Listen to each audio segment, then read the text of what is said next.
In the quaint village of St. Mary Mead, a rare 18th century violin vanishes from the stage of a bustling fair, sparking whispers of envy and betrayal. Miss Jane Marple, with her sharp eyes and quiet wisdom, unravels a web of clued scuffed marks. On a trapdoor, a coarse grey thread, a stagehand's bitter past, as suspicions fall on young Tommy Pierce and nervous Clara Bell.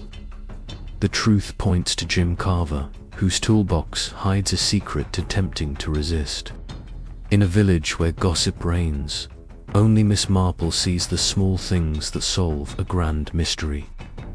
Will the violin sing again, or will greed silence its strings forever? Chapter 1. The village fair. The late afternoon sun bathed the village green of St. Mary Mead in a warm, amber light, softening the edges of the bustling fair that sprawled across its well-trodden grass. Stalls draped in bunting offered jams, knitted, scarves, and rosy apples, while children darted between them, their laughter mingling with the jaunty strains of a fiddle band. Miss Jane Marple, seated on a wicker chair outside the tea tent, her knitting a soft rhythm in her hands, surveyed the scene with the quiet precision of a watchmaker. Her pale blue eyes, undimmed by age, flickered over the crowd, noting the small dramas that unfolded beneath the surface of the village's merriment. The annual fair was St. Mary Mead's pride, a tradition as old as the oak that shaded the vicarage. And this year's event carried an extra spark of excitement, a talent competition. Its prize, a rare 18th century violin, donated by Lord Ashby of Ashby Hall. The instrument, rumoured to have been crafted by a Venetian master, had drawn whispers of awe since its unveiling that morning. It rested now on a velvet-draped table at the edge of the wooden stage, its polished wood catching the sun's rays like a beacon. Miss Marple, sipping her tea, observed the villagers' reactions. Young Tommy Pierce, a lanky lad with a shock of red hair, had tuned his own fiddle with reverent care, his eyes darting to the prize. Clara Bell, in a primrose dress too fine for a village fair, practised her scales nearby, her voice sharp with ambition. Mr. Grayson, the music teacher, strutted past, his chest puffed out as if he alone understood the violin's worth. Miss Marple's gaze lingered on the stage, where preparations for the evening's ceremony were underway. A stagehand, Jim Carver, moved with practiced efficiency, adjusting ropes and checking the microphone stand. His thin frame and sallow face marked him as a man who preferred shadows to spotlight, and Miss Marple noted the faint scowl that seemed etched into his features. She had heard of Jim, a skilled worker, but one who nursed grudges like a gardener tending weeds. The village whispered of his past as a musician, cut short by misfortune, though no one quite knew the details.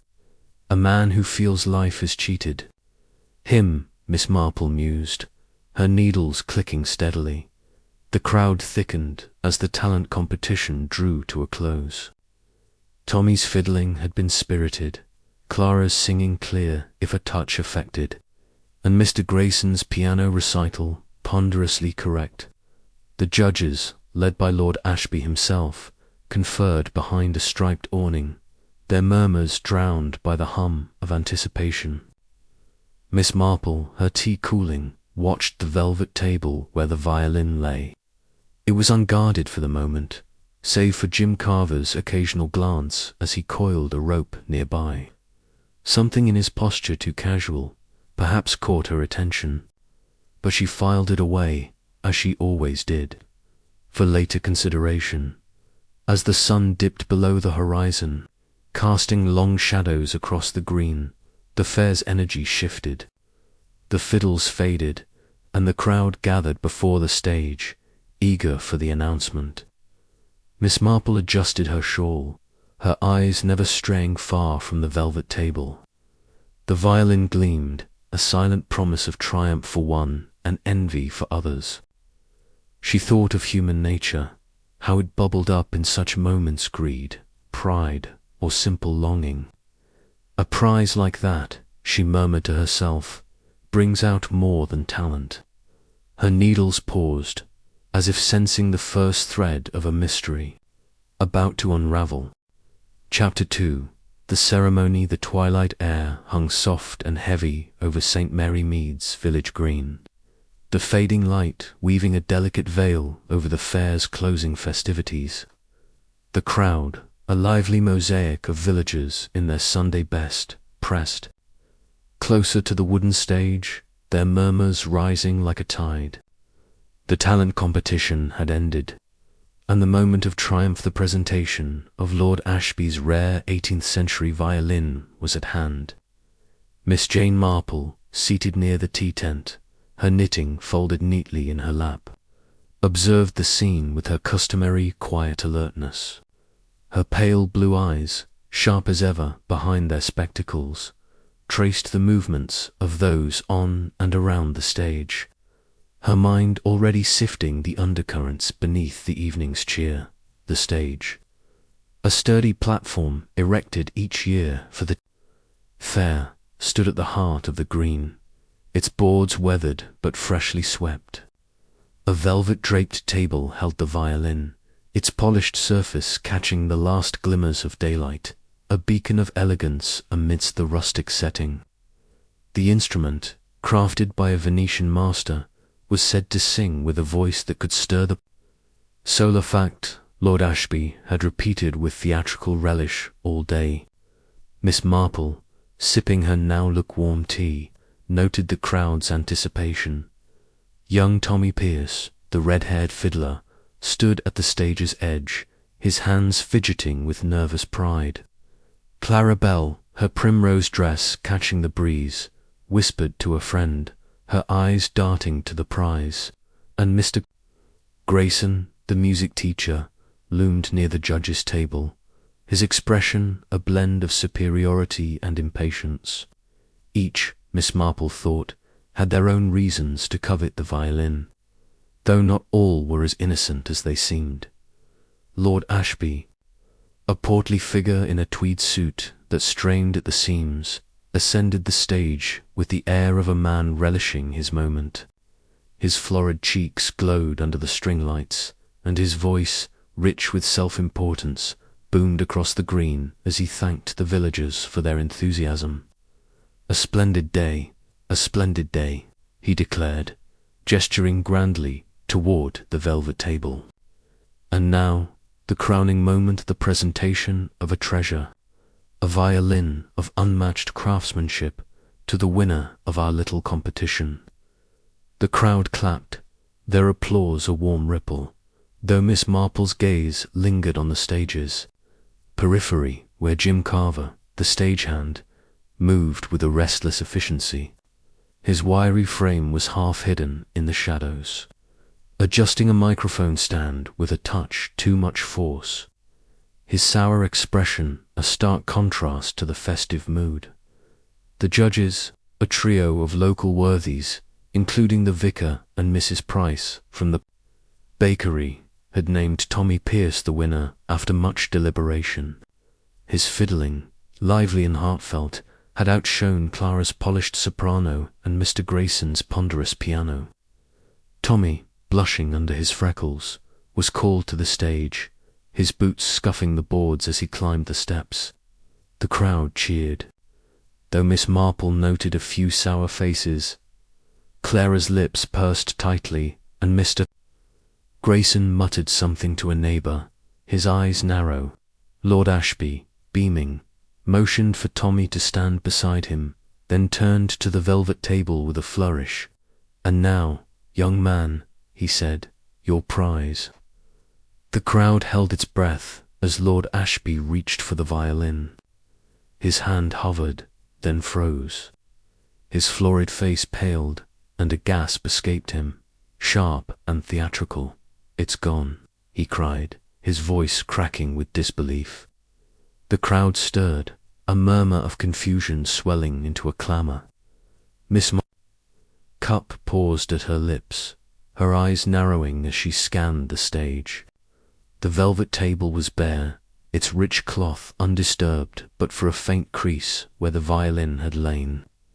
The villagers pressed forward, some craning their necks, others whispering accusations.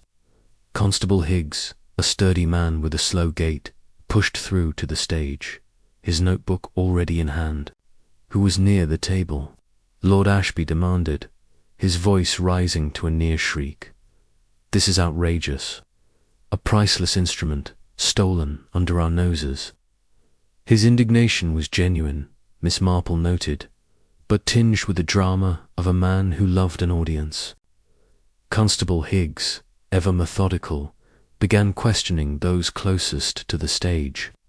Tommy, still standing awkwardly beside Lord Ashby, stammered that he'd been with the judges, nowhere near the table. Clara, her hands twisting in her dress, insisted. She'd been in the crowd, though her eyes flicked nervously to the wings.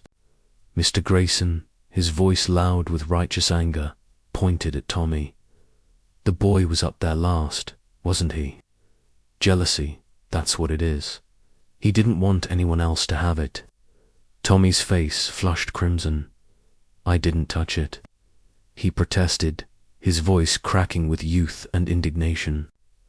I was waiting for the ceremony, same as everyone. The crowd buzzed, some nodding in support, others casting suspicious glances. Miss Marple, unnoticed in her corner, set her cup down and leaned forward, her mind cataloguing the scene. The violin had been on display all day, guarded only by the crowd's presence and the occasional glance from Jim Carver, who now stood at the stage's edge, his hands deep in the pockets of his grey jacket. His face was unreadable, but Miss Marple noted the slight tension in his shoulders, as if he were bracing for something. Constable Higgs, his pencil scratching furiously, called for order. Nobody leaves the green until we've sorted this out, he declared, though his tone lacked conviction. Miss Marple, rising from her chair, moved closer to the stage, her steps slow and deliberate. The villagers parted for her, accustomed to her quiet presence, though few suspected the keen mind behind her mild demeanour. She paused near the velvet table, her eyes tracing the stage's worn boards. A cluster of scuff marks, fresh and jagged, caught her attention, as if someone had dragged their feet in haste. She bent slightly, her fingers brushing the air above the marks, careful not to disturb them. Curious, she murmured, her voice lost in the crowd's clamour. Her gaze shifted to the microphone stand, where a scrap of fibrous cloth, coarse and grey, clung to a splintered edge. It was not the fine silk of Clara's dress or the polished cotton of Tommy's shirt, but something rougher, more utilitarian. Miss Marple's lips pursed slightly, her mind turning to the stage's layout. The trapdoors, the curtained wings, the narrow steps leading to the grass below. Only someone familiar with those hidden paths could have moved so swiftly, so discreetly.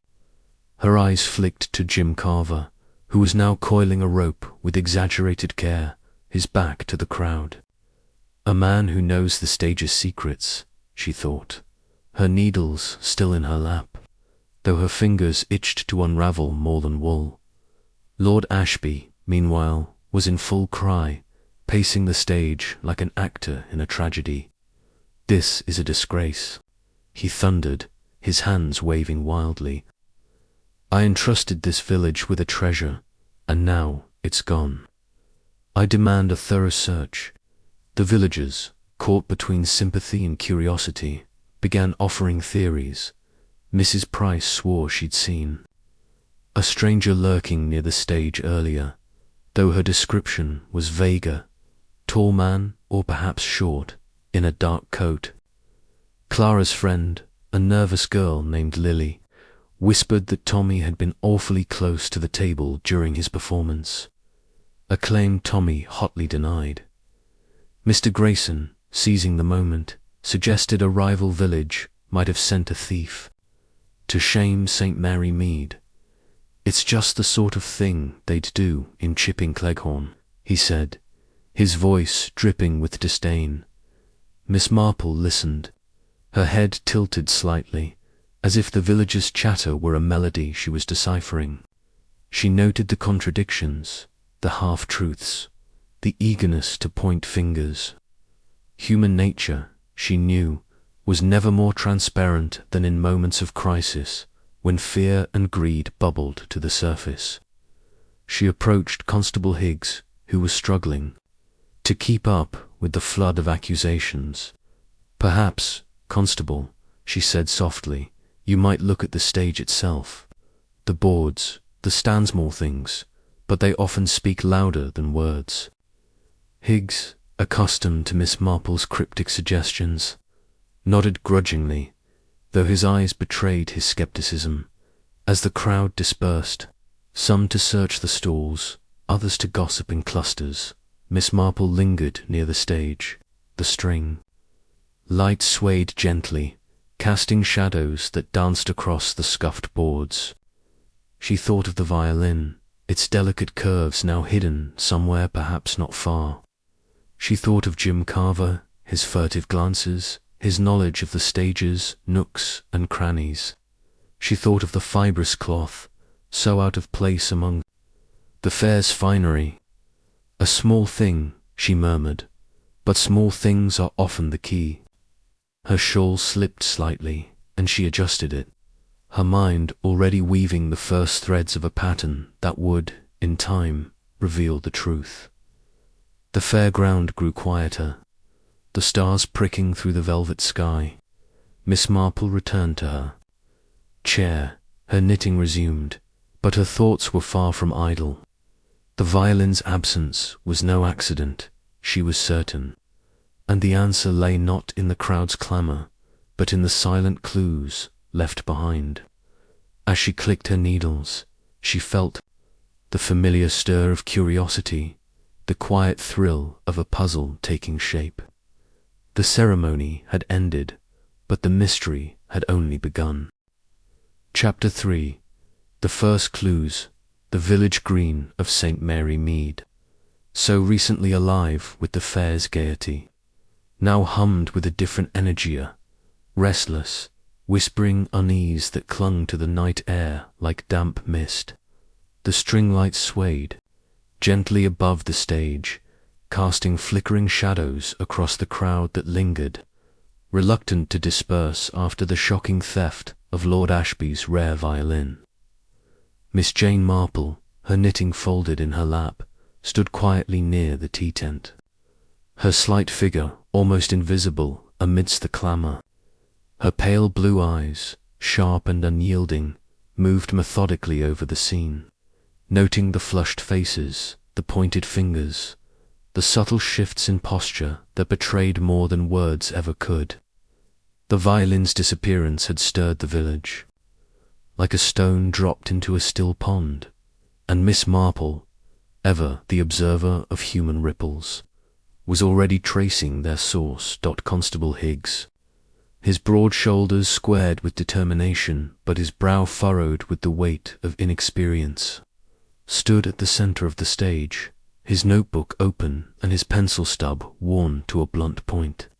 He called for order, his voice straining above the crowd's murmurs.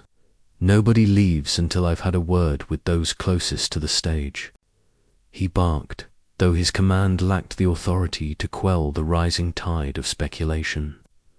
Lord Ashby, still red-faced and blustering, paced the platform, his tweed suit rumpled from his earlier theatrics.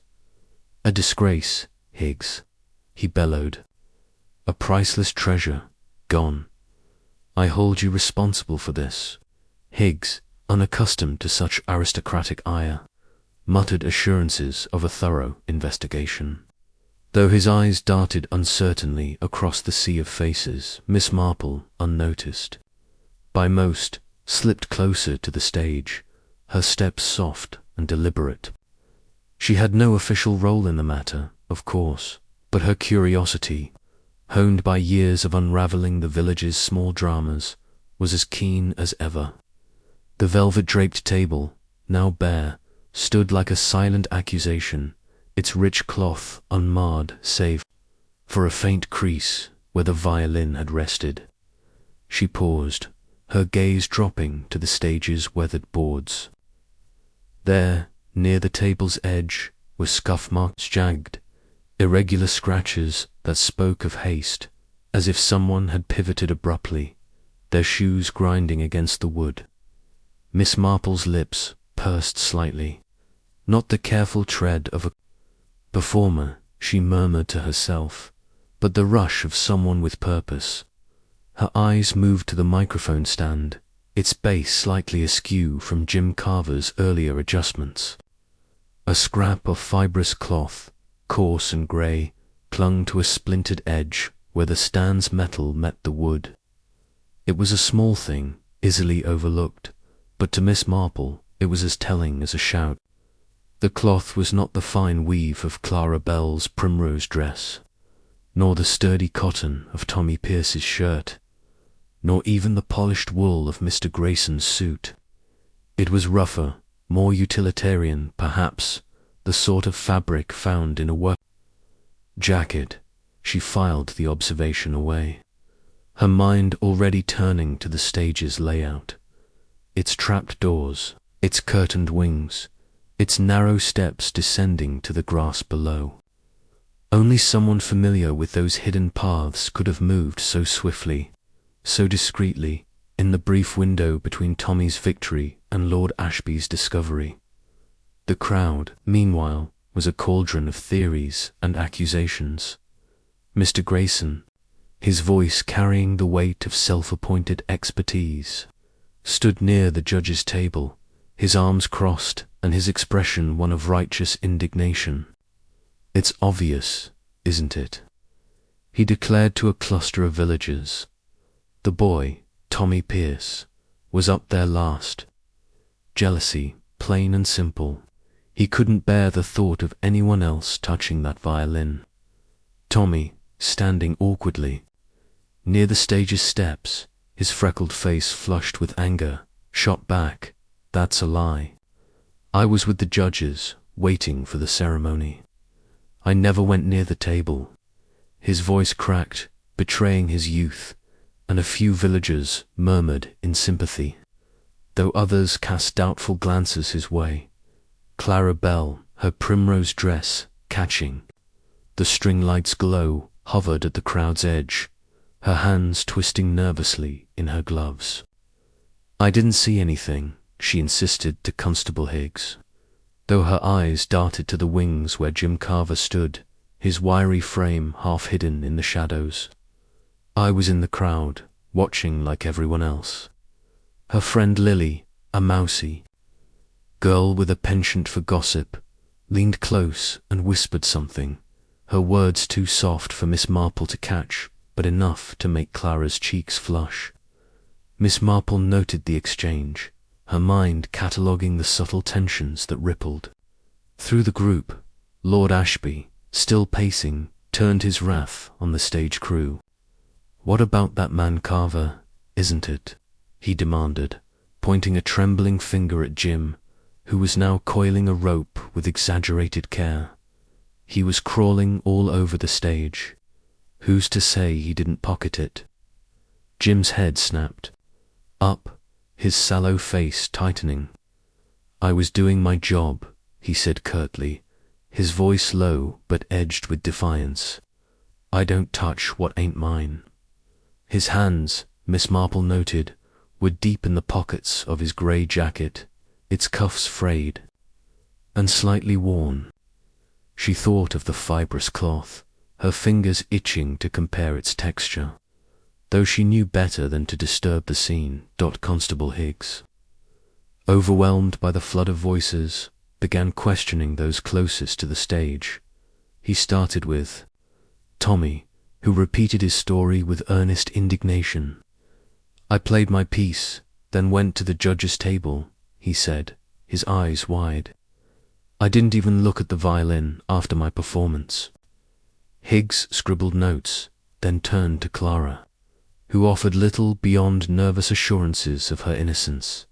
Mr. Grayson, when questioned, launched into a tirade about the village's lax security, his words more performance than substance.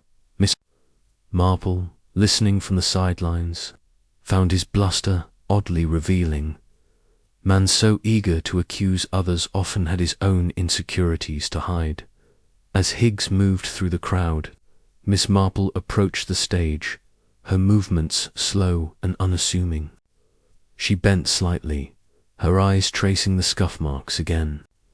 They were concentrated near the trapdoor, a square panel flush with the stage's surface, its edges barely visible unless one knew where to look. She recalled the stage's construction from past fairs, simple but sturdy design, with trapdoors, and wings designed for quick changes during amateur theatricals. The trapdoor led to a shallow crawl space beneath, accessible from a side hatch near the grass. A clever place to slip away, she mused, her voice barely a whisper. She straightened, her gaze drifting to Jim Carver, who was now adjusting a curtain with unnecessary focus. His knowledge of the stage, she thought, was unmatched, a man who could navigate its secrets blindfolded.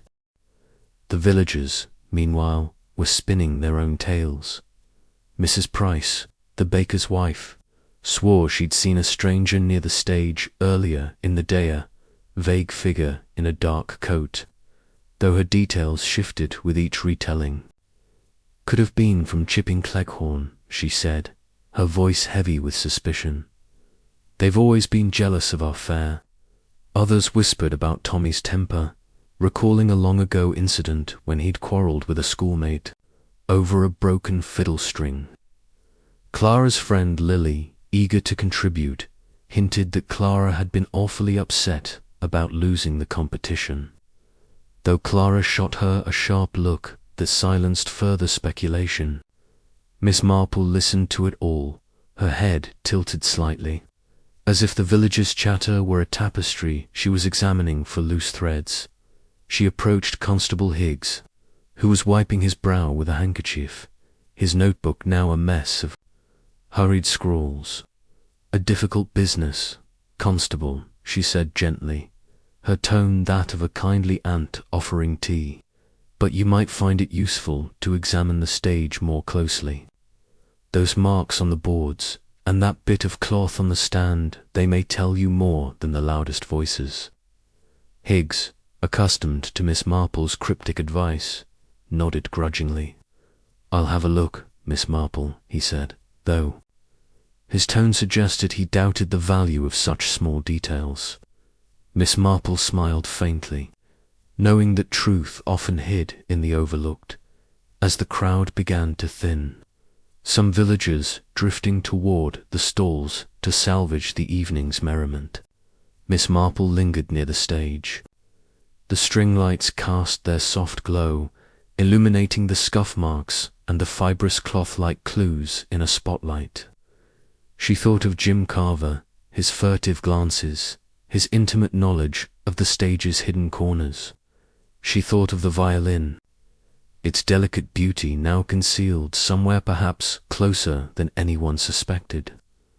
She thought of human nature, how it betrayed itself in moments of greed or desperation. A small thing, she murmured, her eyes on the cloth, but small things are the key to great mysteries. The night deepened, the stars bright above the green. Miss Marple adjusted her shawl, her mind weaving a pattern from the evening's chaos. The violin was gone, but its absence had left traces marks on the boards. A scrap of cloth, a stagehand's guarded demeanour. As she turned toward home, her steps slow and thoughtful, she felt the familiar stir of a puzzle taking shape. The first clues were in place, and though the village buzzed with speculation, Miss Marple knew the truth would emerge not from noise but from the quiet details that others overlooked. Chapter 4. The Stagehand's Shadow. The morning sun rose gently over St. Mary Mead. its light filtering through the lace curtains of Miss Jane Marple's cottage and casting delicate patterns across her sitting room. She sat by the window, her knitting needles clicking with their usual rhythm, though her mind was far from the scarf taking shape in her hands. The events of the previous evening, the theft of Lord Ashby's rare violin during the fair's ceremony, had set the village abuzz, and Miss Marple, with her quiet knack for seeing beyond the surface, was already piecing together the puzzle. The scuff marks on the stage, the scrap of coarse grey cloth on the microphone stand, and the furtive demeanour of Jim Carver, the stagehand, lingered in her thoughts like threads waiting to be woven into a pattern. After a light breakfast of tea and toast, Miss Marple donned her tweed coat and set out for the village hall, where the stage from the fair was being dismantled. The green, so lively the night before, now bore the melancholy air of a party ended, with trampled grass and scattered bunting marking the fair's passing. The hall, a sturdy brick building used for everything from amateur theatricals to parish meetings, stood at the green's edge, its doors propped open as workers cleared the remnants of the stage. Miss Marple's steps were slow but purposeful, her eyes sharp beneath the brim of her sensible hat. She had no official business here, of course, but her curiosity, tempered by years of observing human nature, drew her like a moth to a flame. Inside the hall, the air smelled of sawdust and wax polish. The stage, half disassembled, revealed its skeleton of beams and planks, and Miss Marple noted the trapdoor she had spotted the previous evening, now exposed as workers removed the flooring. Jim Carver was there, as she had expected, his wiry frame bent over a pile of ropes and pulleys. His grey jacket, frayed at the cuffs, hung loosely on his shoulders, and his battered toolboxer, heavy metal affair streaked with rust, sat at his feet. He worked with a mechanical precision, but Miss Marple detected a tension in his movements, as if he were aware of every glance cast his way. "Good morning, Mr. Carver," she said, her voice mild and pleasant, as if she had merely wandered in by chance. Jim glanced up, his sallow face tightening for a moment before he nodded curtly. "Morning, Miss Marple," he muttered, returning to his task. She smiled, undeterred, and stepped closer, her hands clasped over her handbag. "Such a pity about the violin," she remarked, her tone one of idle sympathy. "It must be dreadfully upsetting for everyone involved. You must have seen so much, being on the stage all evening." Jim's hands paused, his fingers gripping a rope a fraction too tightly. "Didn't see nothing," he said, his voice flat. "Too busy keeping the show running." Miss Marple tilted her head, her eyes lingering on his jacket. "Oh, but you must know every inch of that stage," she said lightly. "All those little corners and trapdoors quite a maze, I imagine." Jim grunted, avoiding her gaze, and began coiling the rope with renewed vigour.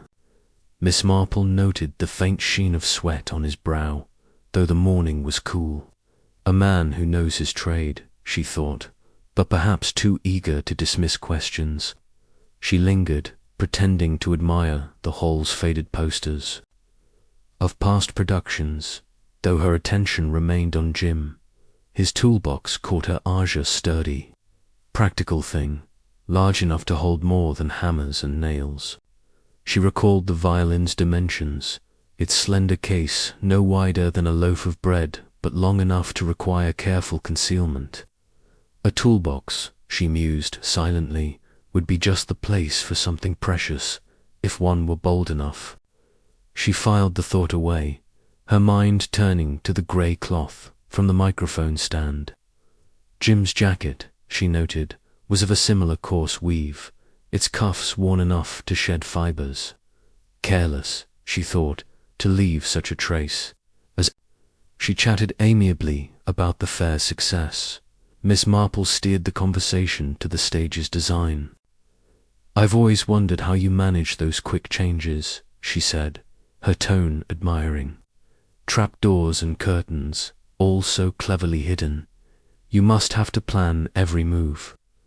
Jim shrugged, but his eyes flickered toward the trapdoor, now propped open as a worker passed planks through it. "Ain't hard if you know the setup," he said gruffly. "Just takes practice." Miss Marple smiled, her mind cataloguing his words.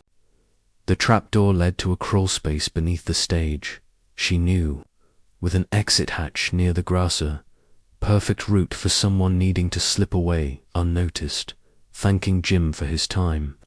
Miss Marple stepped outside, her thoughts swirling. Jim Carver was no stranger to St. Mary Mead, though he kept to himself, living in a small cottage at the village's edge. The villagers spoke of him as a man of skill but little warmth, a former musician whose dreams had soured into resentment. She recalled a snippet of gossip from Mrs. Price at the bakery. Jim had once played the violin himself, though poorly, and had been passed over for better jobs at larger theatres. "A bitter man," Miss Marple murmured, her eyes narrowing as she walked along the green.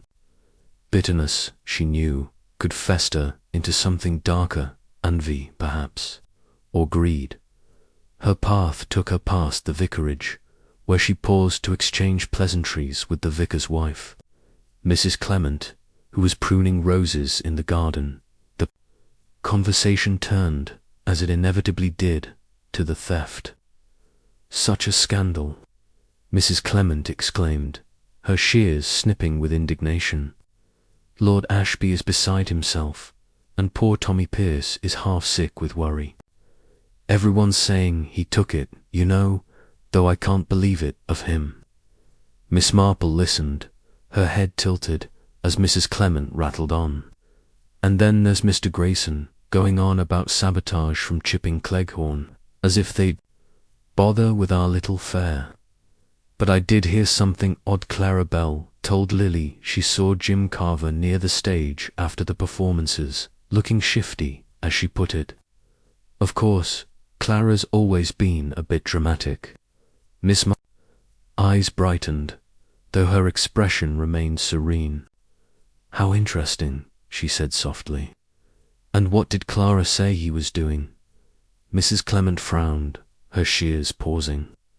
"Just lingering, I think, near the curtains, where no one was watching. But you know how girls exaggerate." Miss Marple nodded, thanking Mrs. Clement before continuing her walk. Clara's observation, though likely embellished, added another thread to the pattern. Jim's presence near the stage after the performances, when the violin was still on display, suggested opportunity. The scuff marks near the trapdoor, the grey cloth, his evasive demeanour, all pointed to a man with something to hide as she neared the post office. Miss Marple found herself amidst a knot of villagers, their voices raised in fervent debate. Mrs. Price, her apron dusted with flour, was holding court. "I saw Tommy near the stage before the ceremony," she declared, her eyes wide with conviction. "He was fiddling with his case, looking guilty as sin. Mark my words, he's got that violin hidden somewhere." A murmur of agreement rippled through the group, though Mr. Harris, the grocer, shook his head. "Tommy's a good lad," he said firmly. "It's that Carver you should watch. Always skulking about, never smiling. Wouldn't surprise me if he sold the violin to some London crook." Miss Marple listened, her face a mask of polite interest. The village's tendency to leap to conclusions was as predictable as the tides, but beneath the gossip lay kernels of truth. Tommy's presence near the stage was plausible. He had performed there. After all but Mrs. Price's claim warranted a closer look. As for Jim, the villagers' distrust of him reflected his own isolation, a man who had never sought their goodwill. Miss Marple thought of her nephew Raymond, whose tales of London's underbelly had taught her how desperation could drive even the most ordinary soul to crime. Jim, she mused, is not so ordinary as he seems. Inside the post office, Miss Marple purchased a stamp and lingered, her ears attuned to the chatter. Clara Bell was there, posting another letter, her primrose dress replaced by a sober grey skirt. She glanced nervously at Miss Marple, as if fearing questions, then hurried out. Miss Marple noted the girl's unease, wondering what Clara might have seen or chosen to say. She recalled the fibrous cloth again, its texture so unlike Clara's delicate attire, but so akin to Jim's. Jacket, a small thing, she thought, but it binds them to the stage. Returning to the village hall, Miss Marple found Constable Higgs inspecting the dismantled stage, his notebook still in hand. He greeted her with a weary nod, his face etched with frustration. "No sign of the violin yet," he said, scratching his head. "Lord Ashby's threatening to call in Scotland Yard, but I reckon it's still here somewhere." Miss Marple smiled gently, her eyes straying to Jim's toolbox, now pushed against the wall. "Have you looked at the crew's belongings, Constable?" she asked, her tone innocent. "Tools and such can hide more than we think." Higgs frowned, considering, then nodded. "Might do," he said gruffly. "Carver's been hovering over that box like it's his lifeline."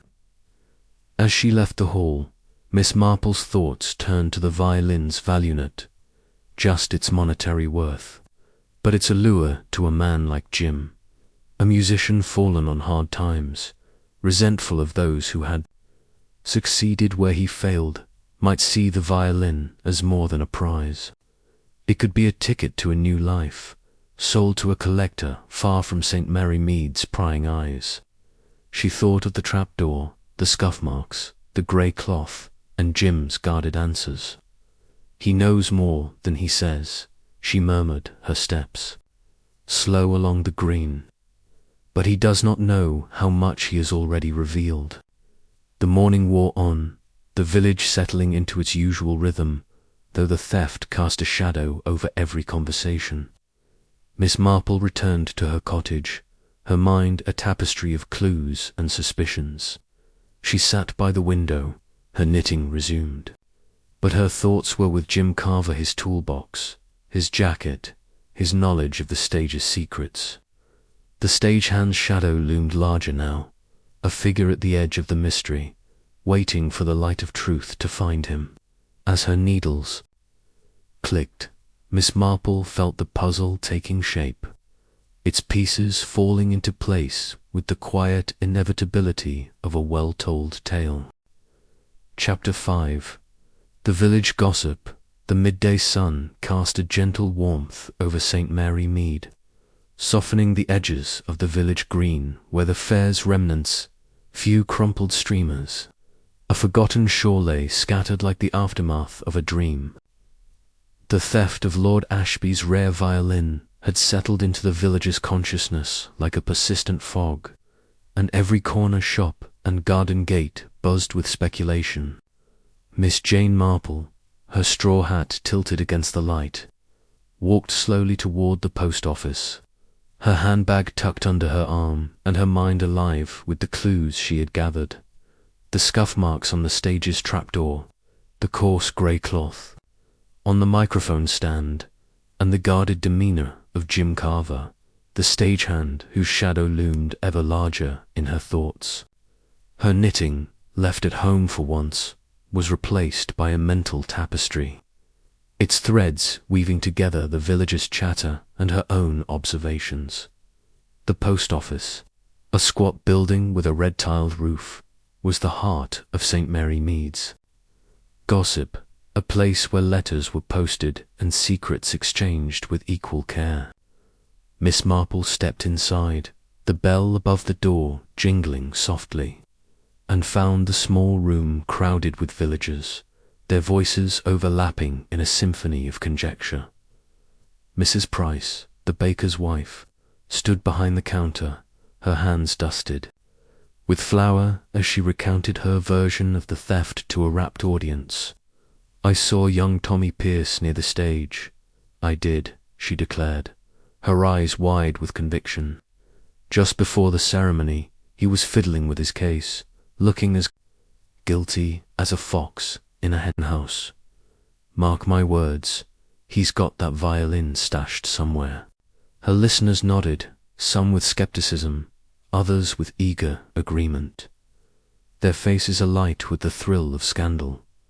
Miss Marple, waiting her turn to buy a stamp, listened with her usual quiet attentiveness, her face a mask of polite interest. Mrs. Price's story was not new. She had heard it that morning at the vicarage, but its repetition suggested conviction, if not accuracy. Tommy, a lanky lad with a quick temper, was an easy target for suspicion, his victory in the talent competition making him both envied and vulnerable. Yet Miss Marple doubted the boy's guilt. His indignation the previous evening had been too raw, too unguarded, to mask a thief's cunning. She thought instead of Jim Carver, whose knowledge of the stage's trapdoors and whose frayed grey jacket aligned so neatly with the clues left behind, as Mrs. Price paused for breath. "Mr. Harris." The grocer leaned forward, his voice low but carrying. "It's not Tommy you should be watching," he said, his eyes narrowing. "It's that Carver fellow, always skulking about, never a smile. I heard he used to play the violin himself, back in the day, till he drank his talent away. Wouldn't surprise me if he took it out of spite." The room murmured, heads nodding as the tide of suspicion shifted. Miss Marple noted the grocer's words, recalling her own conversation with Jim at the village hall. His evasive answers and the faint sheen of sweat on his brow had suggested a man with something to hide, though whether it was guilt or merely discomfort remained to be seen.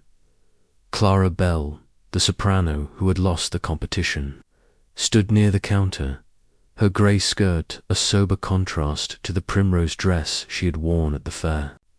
She clutched a letter, her fingers twisting nervously as she listened to the chatter. Miss Marple, catching her eye, offered a gentle smile. "A trying time for everyone, Miss Bell," she said softly, stepping closer. Clara started, her cheeks flushing. "Oh yes, Miss Marple," she stammered. "It's dreadful, isn't it? That beautiful violin, gone." Her voice was high, a touch too fervent, and Miss Marple noted the way her eyes darted to the door, as if eager to escape scrutiny. "Indeed," Miss Marple said, her tone warm but probing. "You must have been so disappointed, losing to young Tommy. Such a fine performance you gave." Clara's flush deepened, and she shook her head. "Oh no, I was happy for him," she said quickly. "He played beautifully. I was just surprised, that's all." Miss Marple nodded, her eyes lingering on Clara's hands, which trembled slightly as she tucked the letter into her bag. "And did you notice anything unusual during the ceremony?" she asked, her voice as casual as if she were inquiring about the weather. Clara hesitated, her lips parting, then closing. "Nothing, really," she said at last. "I was in the crowd, watching, but well, I did see Jim Carver near the stage afterward, when everyone was leaving. He was acting odd, muttering to himself." Miss Marple's interest sharpened, though her expression remained serene. "Muttering," she prompted gently. Clara nodded, her voice dropping to a whisper, something about getting what he deserved. "I couldn't hear it all, but he looked angry, I suppose. It was near the curtains, when no one was paying attention." She glanced around, as if fearing she had said too much, then hurried to the counter to post her letter. Miss Marple watched her go, her mind turning over Clara's words. The girl's nervousness suggested she was holding something back, but Her mention of Jim Carver aligned with the villagers' growing suspicion and with Miss Marple's own. As she purchased her stamp, Miss Marple lingered, letting the gossip wash over her. Mrs. Weatherby, a sharp-tongued widow, was now holding forth, her voice cutting through the room. "I wouldn't put it past that Grayson," she said, her eyes glinting with malice. "Always acting like he's above us all, with his music lessons and his airs. He was green with envy when Tommy won. You could see it in his face. Maybe he took the violin to spite the boy." A few villagers chuckled, though others shook their heads. Mr. Grayson's pomposity made him an easy target, but Miss Marple doubted his involvement. His bluster, she thought, was more about self-importance than cunning, and his suit fine wool, meticulously pressed, bore no resemblance to the coarse cloth on the microphone stand. Stepping outside, Miss Marple paused on the post office steps, her eyes scanning the green. The village was alive with its usual rhythm, children playing near the oak, a farmer's cart rattling down the lane, but the theft had cast a shadow, turning neighbors into suspects. She thought of her friend Dolly Bantry, whose knack for gossip rivaled her own for observation. Dolly would have heard every rumor by now, and Miss Marple resolved to visit her later, knowing a cup of tea might yield more than the post office's clamor. For now, she turned her steps toward the church, where the vicar, Mr. Clement, was often found tending the grounds. The churchyard, shaded by ancient use, was a haven of quiet, and Miss Marple found Mr. Clement near the lich gate, polishing a brass plaque with a rag. He greeted her warmly, his round face creasing with concern as the conversation turned to the theft. "A terrible business," he said, shaking his head. "Lord Ashby's been to see me, you know, insisting we hold a special service for the violin's return. He's quite beside himself." Miss Marple smiled faintly, picturing Lord Ashby's theatrical distress. "And what do the villagers say?" she asked, her tone innocent. Mr. Clement sighed. "Oh, the usual Talmies to blame, or Clara's jealous, or some outsider sneaked in. But I heard something curious from young Lily, Clara's friend. She says Clara was terribly upset after the competition, not just about losing, but about something she saw." Miss Marple's eyes brightened, though she kept her voice even. "Something she saw," she prompted. Mr. Clement nodded, his rag pausing. "Lily wasn't clear, girls. Can be so vague, but," she said, "Clara noticed Jim Carver near the stage, acting peculiar just before the ceremony. Clara wouldn't say more, but Lily thought she was frightened." Miss Marple nodded, her mind adding this to Clara's earlier comment about Jim's muttering. Fear, she knew, could stem from guilt or knowledge, and Clara's unease suggested the latter. "Thank you, Mr. Clement," she said, her smile warm. "You've been most helpful." As she left the churchyard, Miss Marple's thoughts turned to the stage's layout, which she had studied during her visit to the village hall. The trapdoor, the scuff marks, the grey cloth all pointed to someone with intimate knowledge of the stage's workings. Jim Carver, with his years of handling ropes and pulleys, was the obvious candidate, but Miss Marple knew better than to leap to conclusions. She recalled a case in her youth, when a maid had been wrongly accused of theft because she was seen near the crime scene, only for the true culprit, butler, with a grudge to be revealed by a single thread caught in a door. "Threads," she murmured, thinking of the grey cloth. "They always tell a story." Her walk took her past the bakery, where Mrs. Price was sweeping the step, her face alight with the day's gossip. "Miss Marple," she called, waving her broom. "Have you heard? They're saying the violin's been sold to a dealer in London."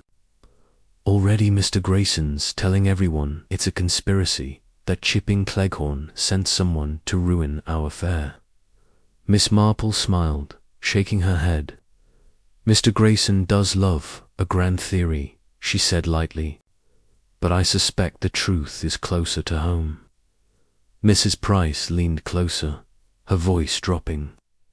If you ask me, it's that Jim Carver, always lurking, never talking. I saw him myself, near the stage after the performances, looking like he was up to no good.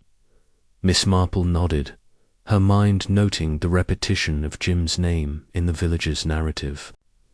And what was he doing? She asked, her tone curious but unassuming. Mrs. Price frowned, her broom pausing, just standing there, near the curtains, like he was waiting for something. It was odd, that's all. Miss Marple thanked her, her thoughts swirling.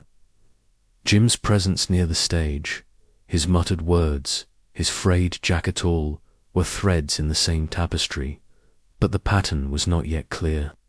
She thought of the toolbox, its size and weight, and the possibility it held more than tools. A bold move, she mused, but not impossible.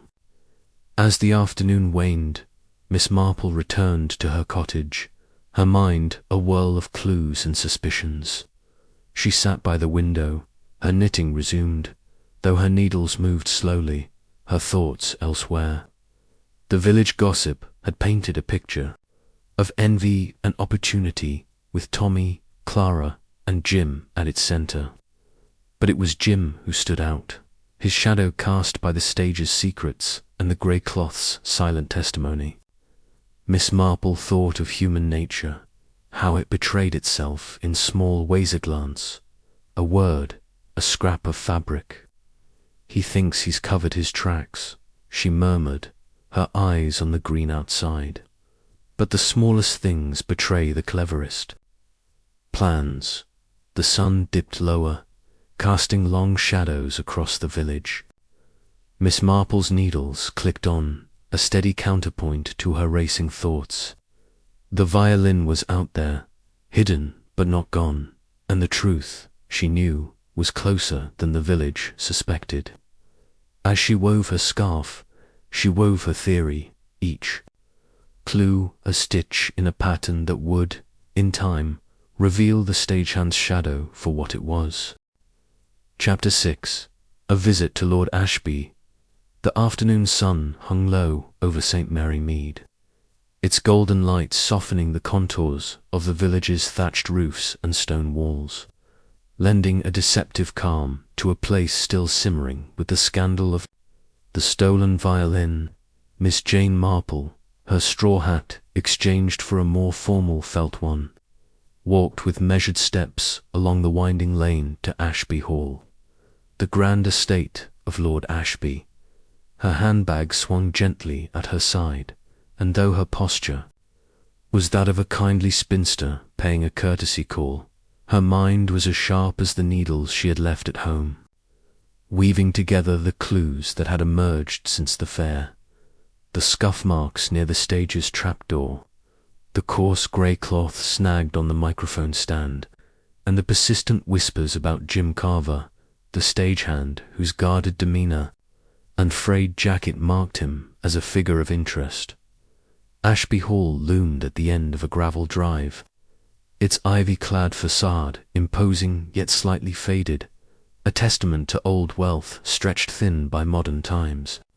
Miss Marple had telephoned ahead, citing a wish to offer sympathies for the loss of the violin, and Lord Ashby, ever eager for an audience, had invited her for tea.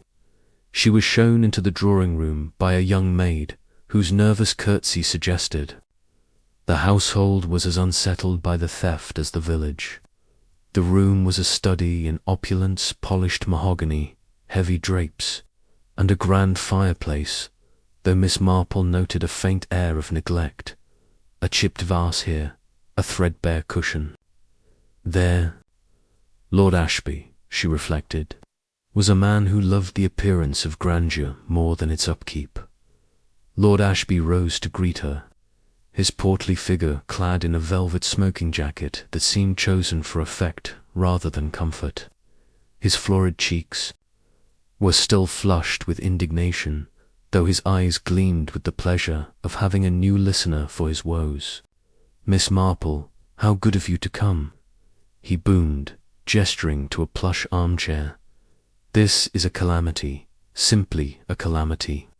That violin, a Venetian masterpiece, crafted by a pupil of Amati himself, stolen under our very noses." He sank into his chair, waving for the maid to bring tea, his voice rich with the theatricality Miss Marple had observed at the fair. She settled into the armchair, her hands folded neatly over her handbag.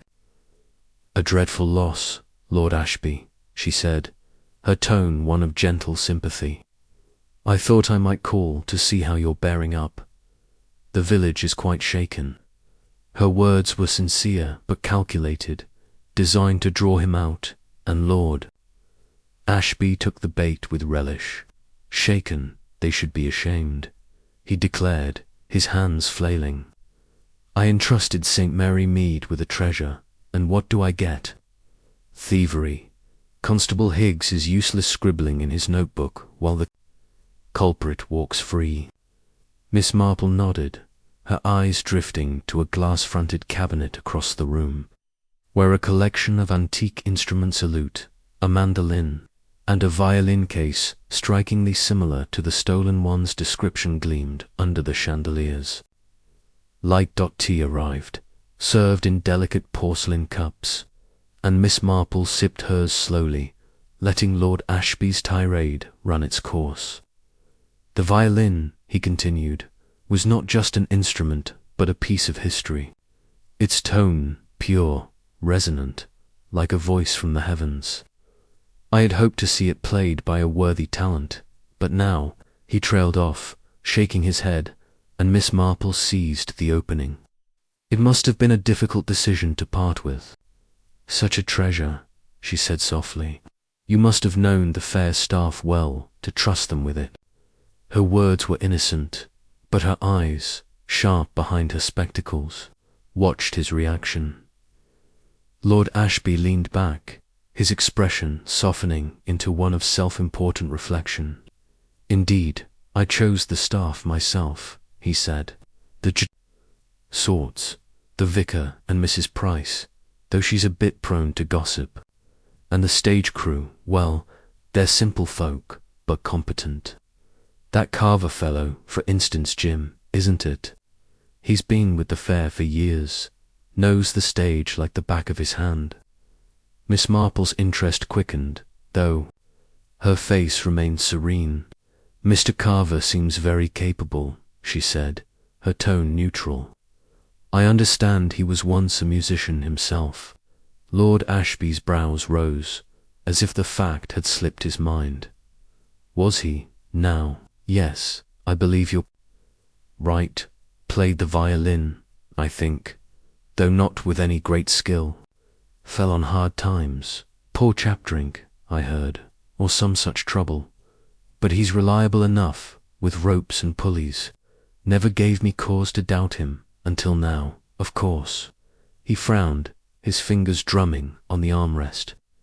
"Mind you, he was all over that stage during the fair. If anyone had the chance to snatch it, he did." Miss Marple nodded, her mind turning to Jim's toolbox, its size and weight a perfect hiding place for a violin case. A man with opportunity, she thought, and perhaps a motive. She steered the conversation to the violin's history, knowing Lord Ashby's love of a story would keep him talking. "Such an instrument must have a fascinating past," she said, her voice warm with interest. Lord Ashby's eyes lit up, and he launched into a tale of the violin's journey from a Venetian workshop to a French nobleman's collection, then to an English auction where he had acquired it for a sum he hinted was staggering. "It's not just the craftsmanship," he said, leaning forward. "It's the provenant centuries of music, played by hands long gone. Collectors would pay a fortune for it, you know. I had offers, but I wanted it to stay in St. Mary Mead, to inspire the next generation." His voice was earnest, but Miss Marple detected a note of pride, as if the violin's gift were as much about his own legacy as the villagers'. Her eyes drifted again to the cabinet, where the violin case caught the light. "You have quite a collection yourself," she remarked, gesturing to the instruments. "That case looks very like the one that held the prize." Lord Ashby followed her gaze, his expression faltering for a moment. "Oh, that? Yes, a similar style common enough for fine instruments. But mine's empty, I assure you. I keep it for display." He laughed, a touch too loudly, and Miss Marple smiled, noting the slight unease in his manner. "Of course," she said, her tone reassuring. "It's a beautiful piece." As they sipped their tea, Miss Marple gently probed the fair's arrangements. "The stage must have been a busy place," she said. "So many people coming and going, performers, judges, crew. It's a wonder the violin was left unguarded." Lord Ashby sighed, his indignation returning. "A mistake, I see that now. I trusted the crowd to keep an eye on it, but clearly I was wrong. Carver was supposed to be watching, you know, but he was always darting about, fixing this or that. And that boy, Tommy Piercy, was up there right before the ceremony. I wouldn't put it past him, though Grayson's been making a fuss about him too." Miss Marple listened, her mind sifting through the accusations. Tommy's presence was no surprise he had performed, but Lord Ashby's mention of Jim's duties confirmed her suspicion. The stagehand had been everywhere, unseen yet ever present. The conversation turned to the villagers' mood, and Lord Ashby shook his head. "They're all pointing fingers, Tommy, Clara, Belle, even that pompous Grayson. And don't get me started on the gossip about chipping as if they'd stooped to stealing our violin." He chuckled, though his eyes were weary. Miss Marple nodded, her thoughts elsewhere. The villagers' theories, she knew, were a mix of truth and fancy, but they circled around the same names: Tommy, Clara, and Jim. Clara's nervousness at the post office, her mention of Jim's muttering, suggested she had seen something she dared not fully reveal. Tommy's indignation seemed genuine, but youth could mask deceit. Jim, however, remained the enigma: his past as a musician, his resentment, his access to the stage's secrets.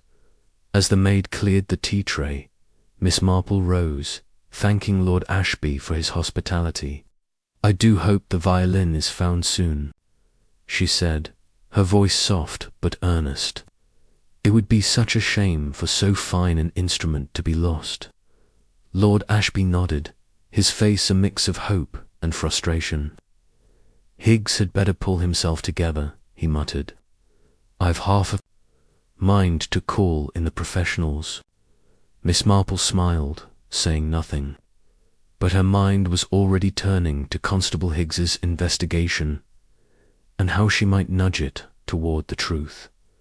Outside, the gravel crunched under her feet as she walked down the drive, the hall's grandeur fading behind her.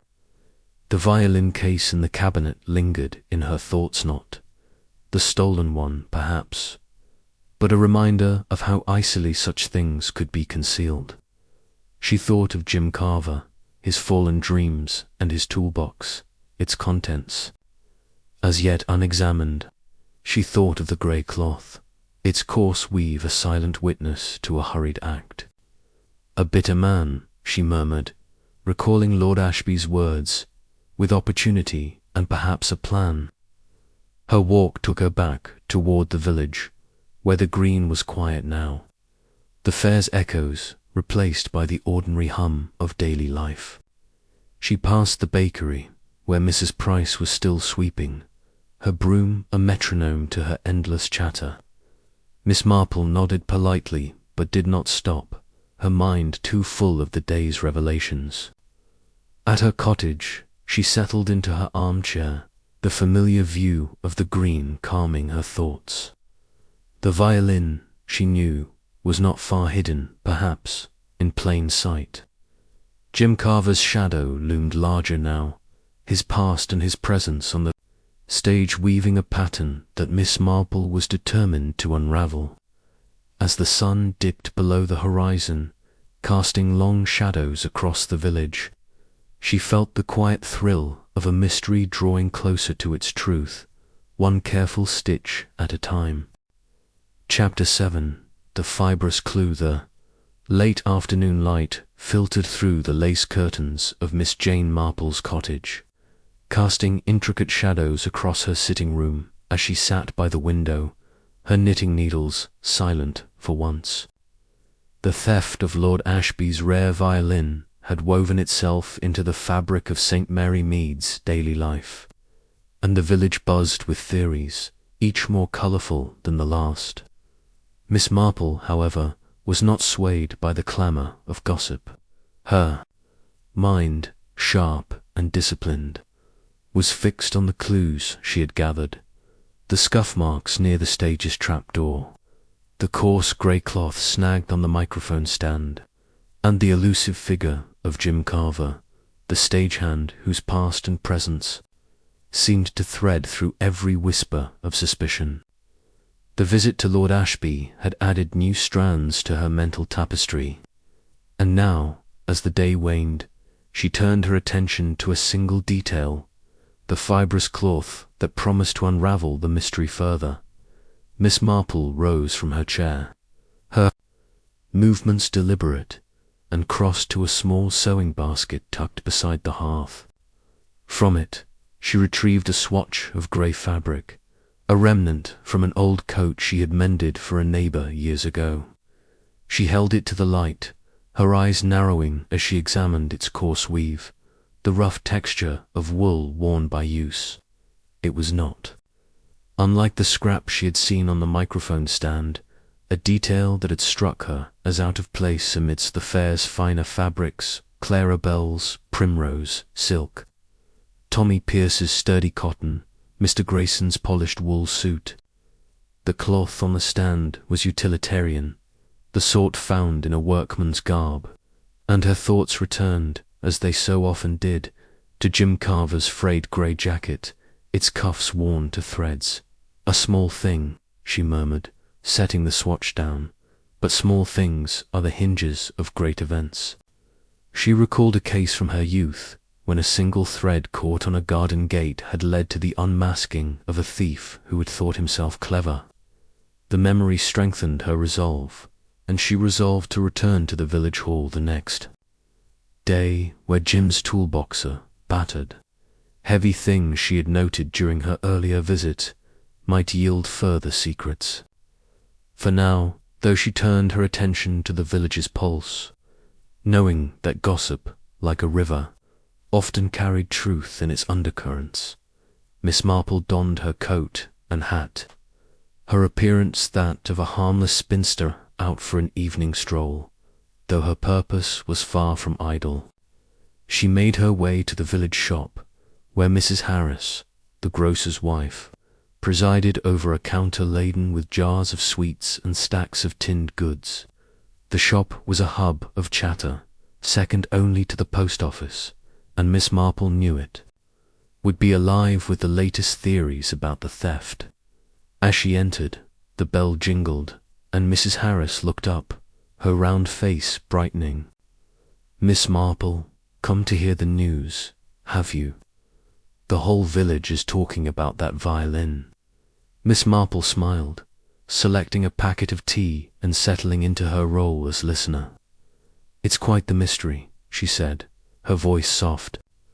"What are people saying today?" Mrs. Harris leaned forward, her voice dropping to a conspiratorial whisper. "Well, Mrs. Price is still convinced it's young Tommy Pierce, says she saw him near the stage, looking shifty. But Mr. Weatherby, he's got a different tale. He swears he saw a stranger in a dark coat near the fair, just before the ceremony. Thinks it might be someone from Chipping Cleghorn out to make us look foolish." She paused, her eyes gleaming. "And then there's Jim Carver. Nobody trusts him, you know. My husband says he's the sort who'd sell his own mother for a shilling. Used to be a musician, they say, till he took to drink and lost it all." Miss Marple nodded, her face a mask of polite interest, though her mind seized on the mention of Jim's past, echoing Lord Ashby's comments as she paid for her tea. Miss Marple steered the conversation gently. "Mr. Carver does seem to know the stage well," she remarked. "I saw him working there yesterday with that big toolbox of his. It must hold all sorts of things." Mrs. Harris's eyes widened. "Oh, that box. He's never without it." "Is he heavy as sin? My husband says he helped move it once, years ago, and said it weighed a ton. Wouldn't surprise me if he's got the violin in there, though he'd never let anyone near it." Miss Marple's lips twitched in a faint smile. "How curious," she said, filing the detail away.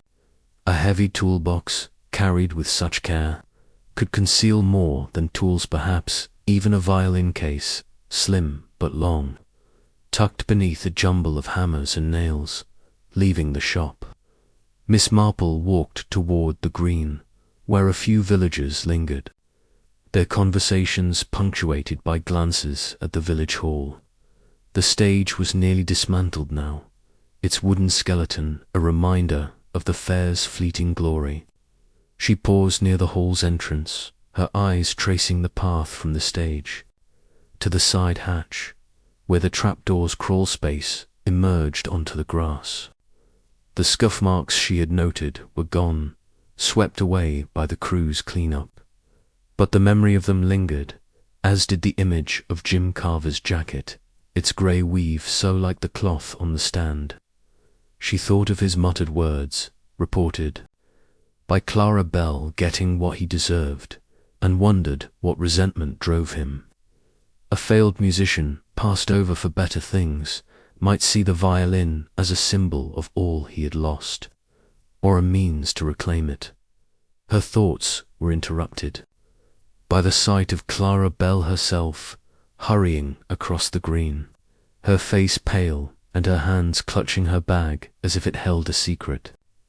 Miss Marple, ever observant, noted the girl's agitation, so different from the poised soprano of the fair. "Good evening, Miss Bell," she called, her voice gentle but firm. Clara started, her eyes wide, then forced a smile. "Oh, Miss Marple, I was just going to the post office." Her voice was high, and Miss Marple noted the slight tremble in her hands. "A busy day," she said kindly. "You must be tired after all the excitement at the fair."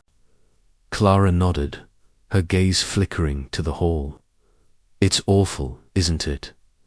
That violin, gone. Everyone's blaming Tommy, but I don't think he did it." Her words came quickly, as if to fill the silence. Miss Marple tilted her head, her eyes soft but probing. "And what do you think happened?" she asked. Clara hesitated, her fingers tightening on her bag. "I don't know," she said at last, "but well, Jim Carver was acting so strange that night. I told you about his muttering, didn't I? It was as if he was angry at someone, maybe even at the violin itself." She glanced around, her voice dropping. "I shouldn't say, but I saw him near the trap door just before the ceremony. He looked sneaky." Miss Marple nodded, her mind adding this to Clara's earlier account. The girl's fear, she thought, stemmed from what she had seen, though whether it was the whole truth remained unclear. Miss Marple continued her walk, her thoughts returning to the cloth. At her cottage, she sat at her small writing desk and penned a note to Constable Higgs, her handwriting neat and precise, "Dear Constable," she wrote, "I suggest a closer look at the stage crew's belongings, particularly Mr. Carver's toolbox. It may hold more than meets the eye. The scuff marks and the cloth on the microphone stand are worth examining too, if they remain. Yours, sincerely, Jane Marple."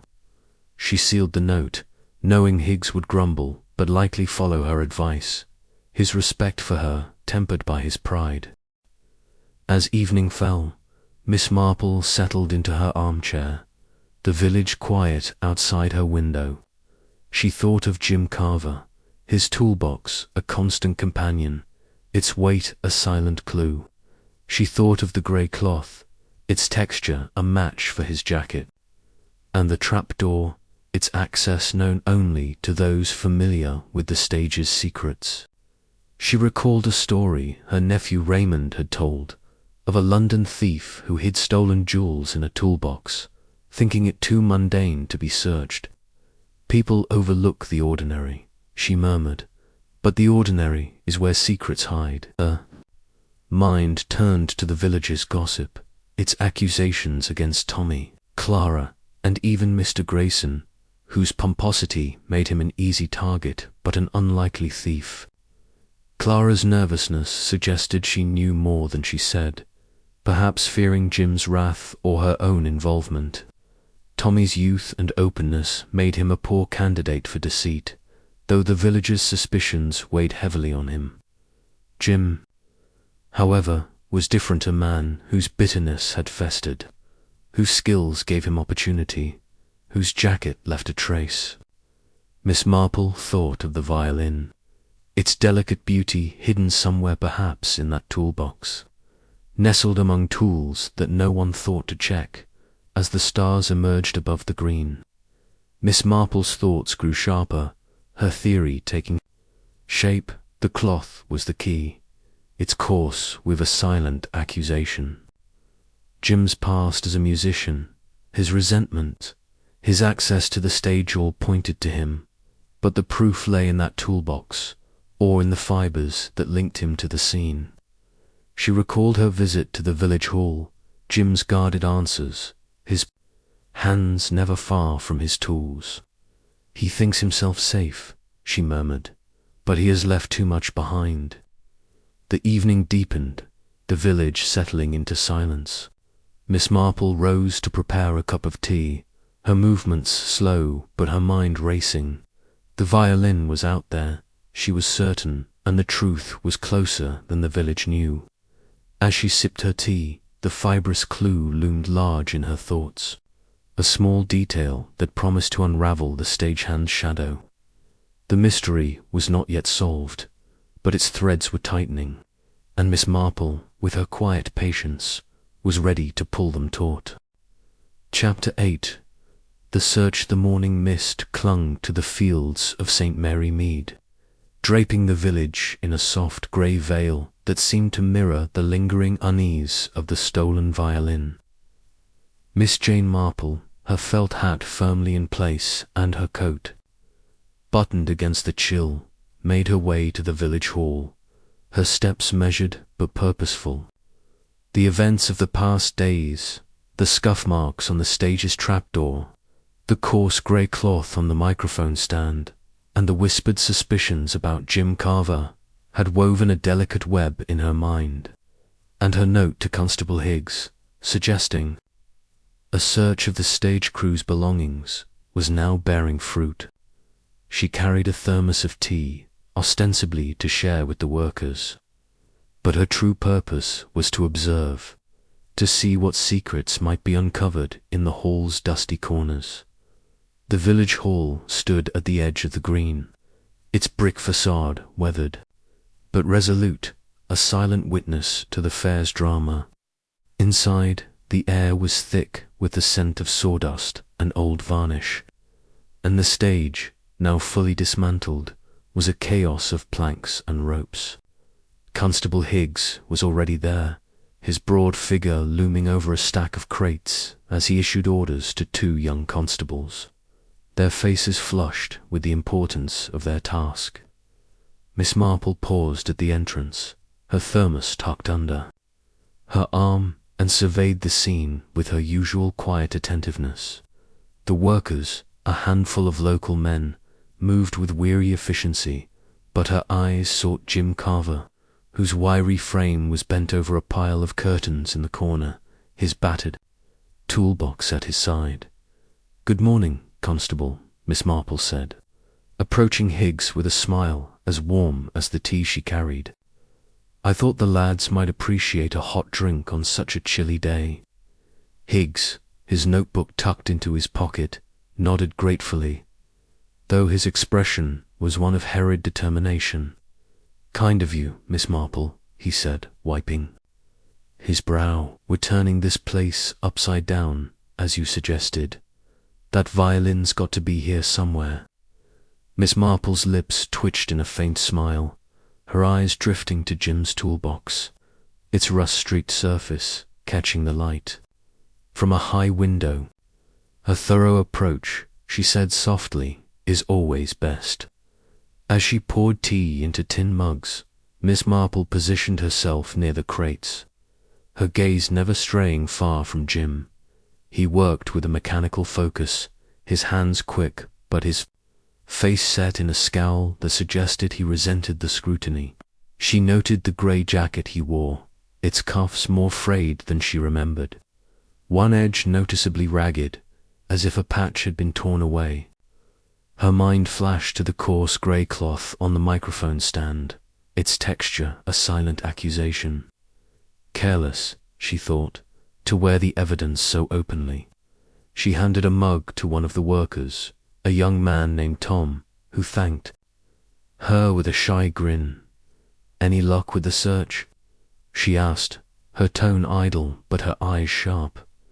Tom shook his head, sipping the tea. "Not yet, miss. We've checked the crates, the curtains, even under the floorboards. Constable's got us looking at the cruise things now." He glanced at Jim, his voice dropping. "That Carver's not happy about it. Clutched that toolbox like it was his own child when Higgs asked to see it." Miss Marple nodded, her mind turning to the toolbox's weight, as described by Mrs. Harris at the shop. Heavy enough, perhaps, to hold a violin case, slim but long. Hidden among tools no one thought to question. Constable Higgs, meanwhile, had moved to the corner where Jim stood, his voice firm but calm. "Mr. Carver, we'll need to look inside. That box of yours," he said, his notebook at the ready. Jim's head snapped up, his sallow face tightening. "Ain't nothing in there but tools," he said curtly, his hands resting protectively on the toolbox's handle. Higgs, undeterred, crossed his arms. "All the same, we're checking everything. Open it up, please." The other workers paused, their eyes drawn to the exchange, and Miss Marple, pouring another mug of tea, watched with the quiet intensity of a cat at a mouse hole. Jim hesitated, his fingers twitching, then shrugged with forced nonchalance. "Suit yourself," he muttered, flipping open the toolbox's lid. The constables gathered closer, their faces eager, and Miss Marple stepped nearer, her thermos a perfect excuse to linger. The box was a jumble of hammers, nails, screwdrivers, and coils of wire, its contents as mundane as expected. But as Higgs reached in, pushing aside a rusty wrench, a glint of polished wood caught the light. Miss Marple's breath caught, though. Her face remained serene. Higgs lifted a cloth, revealing a violin case, its black leather scuffed but unmistakable. The room fell silent, the workers' murmurs dying as Higgs opened the case to reveal the violin itself, its varnish gleaming like a jewel in the dim hall. "Well now," Higgs said, his voice heavy with triumph. "What's this, then?" Jim's face drained of colour, his eyes wide with something akin to panic. "That ain't mine," he stammered, stepping back. "Someone put it there, I swear it." His voice rose, cracking with desperation, and Miss Marple noted the sweat beading on his brow, though the hall was cool. She bent slightly, her eyes catching a single grey thread caught in the toolbox's hinge. Its coarse weave a mirror of the cloth on the microphone stand. "How very careless," she murmured, her voice lost in the growing clamour. Higgs, holding the violin case aloft, turned to Jim. "You'll need to explain this, Carver," he said, his tone stern. "Found in your box, hidden under your tools. Doesn't look good, does it?" Jim's hands clenched, his eyes darting to the door as if calculating an escape. But the young constables flanked him, their faces set. "I didn't take it," Jim insisted, his voice hoarse. "I was framed. Someone slipped it in there when I wasn't looking." The workers exchanged glances, some nodding in disbelief, others whispering their suspicions. Miss Marple, unnoticed, poured another mug of tea, her mind racing through the implications. She stepped closer, her eyes on the toolbox's contents. The violin case was slim, fitting neatly beneath the tools, but its presence was no accident. She thought of the scuff marks near the trapdoor, the grey cloth, and Jim's muttered words about getting what he deserved. As reported by Clara Bell, the pieces were falling into place, but she needed more than circumstance to be certain. "Constable," she said softly, drawing Higgs's attention, "you might look at the toolbox's hinge. There's a thread there, I believe, that may be of interest." Higgs, accustomed to her cryptic suggestions, frowned but leaned down, his fingers brushing the hinge. He plucked the grey thread free, holding it up to the light. "Looks like the one from the microphone stand," he said, his voice thoughtful.